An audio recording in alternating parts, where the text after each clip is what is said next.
آمين ربنا ظلمنا أنفسنا وإن لم تغفر لنا وترحمنا لنكونن من الخاسرين আল্লাহ আজকে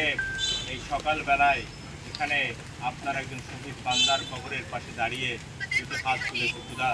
আল্লাহ কোরআন শরীফের অংশ থেকে যা কিছু পাঠ করা হয়েছে আল্লাহ তুমি ভুল ত্রুটি ক্ষমা করে দিয়ে কবুল করে নাও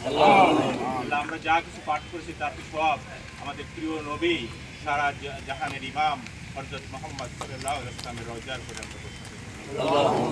আল্লাহ এই যে নিহত বাদল মোড়ল তার কবরের পাশে দাঁড়িয়েছি গণপ্রজাতন্ত্রী বাংলাদেশ সরকারের মন্ত্রী মহোদয় সহ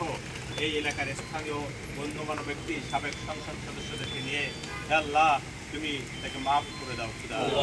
আল্লাহ বাদলের পরিবারের যারা অসহায় সদস্যরা রয়েছে আল্লাহ তুমি তাদেরকে দেখভাল করো আল্লাহ তাদের পরিবারের পরে তুমি শান্তি বর্ষিত করো রহমত বর্ষিত করো খুদা আল্লাহ বাদলকে যারা নির্মমভাবে আহত করেছে খুদা আল্লাহ সকলের যেন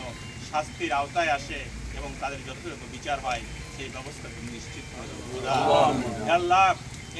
এই শহীদের উসিলা করে এই এলাকায় যত মানুষ মারা গেছে সবাইকে তুমি জান্নাতের ফয়সালা করে দাও খুদা বাদল মোড়লের পরিবার